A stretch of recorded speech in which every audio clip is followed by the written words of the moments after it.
नमस्कार।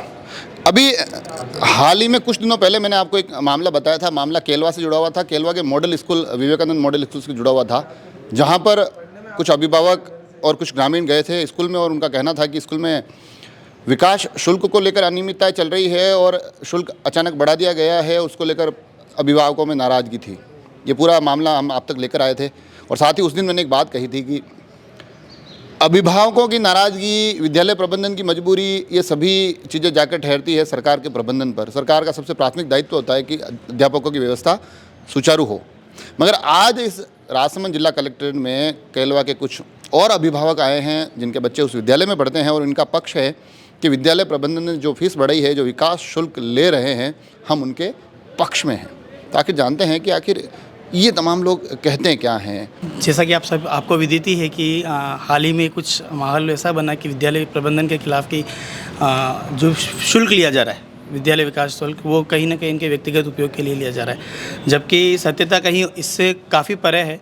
ये जो शुल्क लिया जा रहा है, ये बच्चों के विकास के लिए लिया जा रहा है। हालांकि मैं थोड़ी सी आपकी बात काटूंगा। उस दिन भी ये किसी ने नहीं कहा था कि व्यक्तिगत विकास के लिए लिया जा रहा है। उनका भी ये कहना था कि शुल्क अचानक से बढ़ा दिया गया, शायद ये मामला था। ये जो बढ़ाया गया है, हम ये समझते हैं कि हमें जितना कि विदित है कि ये बच्चे जहाँ हमारे बच्चे पढ़ रहे हैं, वहाँ पर कई सारे अध्यापक की पदों की रिक्तता है, जिसकी वजह से उनका अध्यापन कहीं ना कहीं प्रभावित हो रहा है। और कोई भी अभिभावक ये नहीं चाहता है कि उनके जो बच्चे स्कूल जा रहे हैं वो शिक्षा से वंचित रहे। तो उसी को ध्यान में रखते हुए विद्यालय प्रबंधन द्वारा बाहर से गेस्ट फैकल्टी के रूप में कुछ टीचर्स बुलाए जाते हैं। उनका जो मानदेय होता है वो इस फीस से, इस विकास शुल्क के थ्रू दिया जाता है। आपका भी मानना है कि जो विकास शुल्क वाला ये पूरा विवाद हुआ, फिर ग्रामीण उस स्कूल में गए, और शायद उस दिन एक आदेश भी विद्यालय प्रबंधन ने दिया कि अब हम विकास शुल्क नहीं लेंगे और जो लिया है वापस लौटा देंगे। तो आपका मानना है कि उसके कारण बच्चों की पढ़ाई थोड़ी खराब हो रही है? निसंदेह होगी। बिना फीस के कौन अध्यापक वहाँ पर पढ़ाएगा, है ना। बिना मानदेय कोई भी व्यक्ति अपने सेवाएं देने के लिए अपने आप को उचित नहीं समझेगा। अतः हम चाहते हैं कि ये जो मानदेय टीचर्स को मिलना चाहिए वो मिलता रहे, और हमारे बच्चों की जो पढ़ाई है वो कहीं भी किसी भी प्रकार से हमारे बच्चे उन पढ़ाई से वंचित ना रहें। बस हम यही चाहते हैं। पढ़ाई कैसी होती है वहाँ? मतलब काफ़ी, उस दिन भी मैं गया था, उस दिन भी जो शिकायत करने वाले आए थे उनका भी ये जरूर मानना था कि पढ़ाई तो अच्छी हो रही है। तो आप लोगों का इस मामले में क्या मानना है? Sir, Swami Vivekananda model school अपने आप में अपनी एक महती भूमिका रखते हैं। जितने भी बोल सकते हैं कि बहुत महंगे स्कूल है, उनके परिपक्ष उनको अगर कंपैरिजन किया जाए तो उसके कंपैरिजन में ही एक स्कूल एक भारतीय शिक्षा पद्धति के तहत और भारत सरकार की एक बहुत अच्छी महती योजना है कि हम इस प्रकार के मॉडल स्कूल का निर्माण करें, जिससे कि कम आय वाले या ग्रामीण क्षेत्र के जितने भी व्यक्ति हैं वो अपने बच्चों को अच्छी तरह से शिक्षा प्रदान कर सकें।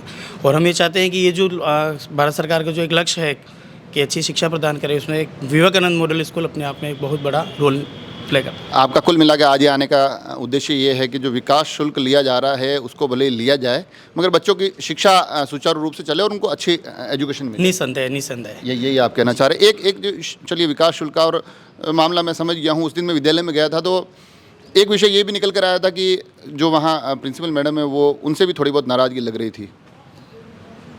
जी सर। तो आपको क्या लगता है इस विषय में कि भाई विद्यालय प्रबंधन को भी कहीं ना कहीं अभिभावकों के साथ बैठ के एक सम्यक और विस्तारपूर्ण चर्चा करनी चाहिए, आपको लगता है? वैसे जिन लोगों ने जो मुद्दा उठाया है वो एक सोची समझी साजिश, किसी को विद्यालय परिवार के रंजिश निकालने के लिए, बदनाम करने के लिए निकाला गया है। बाकी जो कुछ फीस ली जा रही है वो वहाँ की व्यवस्था को बेहतर बनाने के लिए ली जा रही है। कभी सरकारी व्यवस्थाओं में कहीं न कहीं खामी रह ही जाती है, ऐसी कोई बात नहीं है। उन कमियों को पूरा करने के लिए हम सरकार के भरोसे न रहकर हम चाहते हैं कि भाई कुछ सहयोग हमारा भी बन जाए उसमें, और व्यवस्था अच्छी रहे और विद्यार्थियों का मनोबल बढ़े और उनको बराबर शिक्षा मिलती रहे और बेस्ट रिजल्ट रहे विद्यालय का। इसलिए विद्यालय परिवार भी मेहनत कर रहा है और आम अभिभावकों का भी सहयोग रहे उसमें, तो अच्छा रहे। मतलब कुल मिला के विद्यालय प्रबंधन से भी आपकी तो कोई शिकायत नहीं है? मतलब चाहे वो व्यवहार से हो गई, चाहे वो चर्चा से हो गई, किसी चीज़ की आपको कोई ऐसी कोई दिक्कत तो नहीं? हमें कोई दिक्कत नहीं। हम ये चाहते हैं कि हमारे बच्चे अच्छी शिक्षा ग्रहण करें और जो विद्यालय का माहौल है वो एक बहुत समरसता पूर्ण बना रहे। एक माँ सरस्वती का जो मंदिर है वो मंदिर ही बना रहे, न कि कोई दंगल बने। एक आखिर में ये ज़रूर मैं जानना चाहूँगा आपसे। चलिए, ये पूरा विषय तो उस मॉडल स्कूल का हो ही गया, आपके बच्चे वहाँ पढ़ रहे हैं तो आपकी चिंता भी वाजिब है।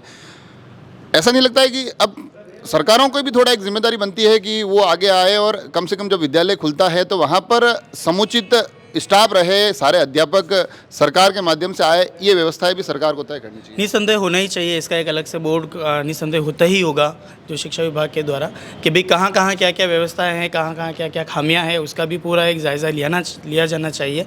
और इस प्रकार की जो वारदातें होती है, इस प्रकार का कोई ना कोई कृत्य होता है, ये कहीं ना कहीं शिक्षा मंत्रालय के ऊपर भी कहीं ना कहीं एक क्वेश्चन मार्क लगाता है कि उन्हें भी अपनी जो जिम्मेदारियाँ है वो अच्छे से निभानी चाहिए।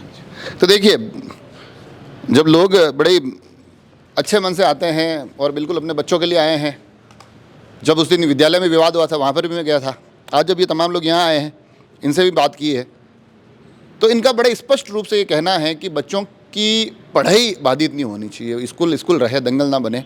और साथ ही विद्यालय प्रबंधन से भी काफ़ी हद तक ये संतुष्ट दिखाई दे रहे हैं।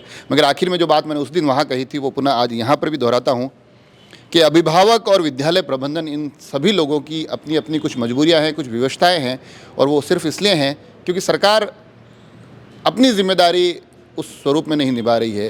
सरकारों की ये प्राथमिक जिम्मेदारी है कि विद्यालय में स्टाफ पूरा रहे, विद्यालय में व्यवस्थाएं पूरी रहे, विद्यालय में सुविधाएं पूरी रहे। परंतु साथ ही अभिभावकों का ये कहना है कि अगर सरकार कहीं अपनी जिम्मेदारी पूरी करने में थोड़ा बहुत 19-20 हो जाती है, थोड़ा बहुत फेल हो जाती है, तो उसके बाद विद्यालय प्रबंधन विकास शुल्क ले, मगर हमारे बच्चों की अच्छी पढ़ाई जारी रहे। आप सभी लोग जुड़े रहे राजसमंद एक्सप्रेस से। धन्यवाद।